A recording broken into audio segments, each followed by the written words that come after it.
August 26 2025 அன்னைக்கு Nifty 50 எப்படி perform பண்ணுச்சு, எந்தெந்த ஸ்டாக்ஸ் நியூஸ் அடிப்படையில என்னென்ன மாதிரி மூவ்மெண்ட் ஆயிருக்கு அப்படிங்கிறத பார்க்கலாம்.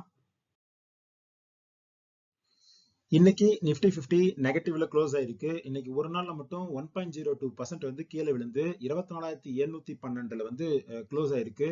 இது வந்து ஜூன் 12க்கு அப்புறம் ஒரே நாள்ல இவ்வளவு தூரம் கீழே விழுகிறது அப்படிங்கிறது இன்னைக்கு தான் நடந்திருக்கு. அதே மாதிரி பேங்க் நிஃப்டி பார்த்தோம் அப்படின்னா இன்னைக்கு ஒரே நாள்ல 1.25% வந்து கீழே விழுந்திருக்கு. 54,450 வந்து பேங்க் நிஃப்டி க்ளோஸ் ஆயிருக்கு.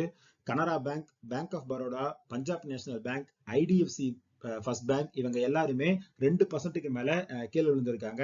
அதே மாதிரி ஸ்மால் கேப் பார்த்தோம் அப்படின்னா 4வது நாளா தொடர்ந்து வந்து கீழே விழுந்திருக்கு. இன்னைக்கு மட்டும் ஸ்மால் கேப் வந்து 2% டவுன் ஆயிருக்கு.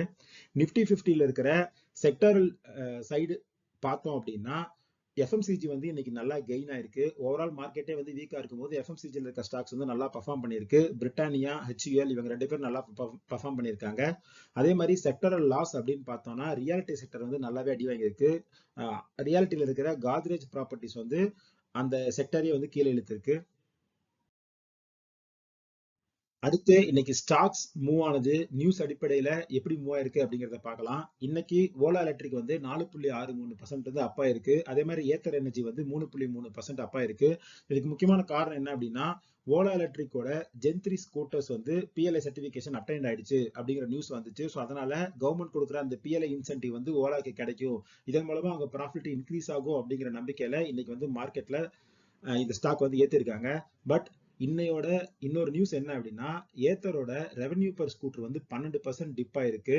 அது மட்டும் இல்லாம ஹோண்டா வந்து பெரிய கம்பெனி, அவங்களே அவங்களோட டூ வீலர் எலக்ட்ரிக் வெஹிக்கிள் வந்து விற்க முடியல மார்க்கெட்ல. 85% ஸ்டாக் வந்து இன்னும் அன்சோல்டா தான் இருக்கு அப்படின்னு சொல்லியிருக்காங்க.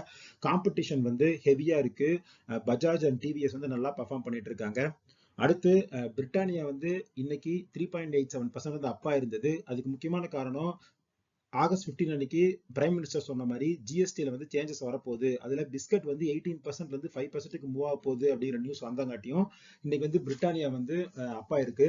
அதே மாதிரி வோடாஃபோன் ஐடியா பார்த்தோம் அப்படின்னா இன்னைக்கு 9% வந்து கீழே விழுந்திருக்கு. அதுக்கு முக்கியமான காரணம் கவர்மெண்ட் வந்து ஏஜிஆர் ரிலீஃப் கொடுக்கறத பத்தி எந்த டிஸ்கஷனும் இப்ப நடக்கல அப்படிங்கிற மாதிரி அனௌன்ஸ் பண்ணிட்டாங்க. ஸோ இந்த அனௌன்ஸ்மெண்ட்னால ஏஜிஆர் ரிலீஃப் கிடைக்கும் அப்படின்னு நினைச்சிட்டு இருந்த ஐடியாக்கு வந்து அது கிடைக்காது அப்படிங்கிற நியூஸ் வந்த உடனே இந்த ஸ்டாக் வந்து இன்னைக்கு 9% வந்து டவுன் ஆயிருக்கு.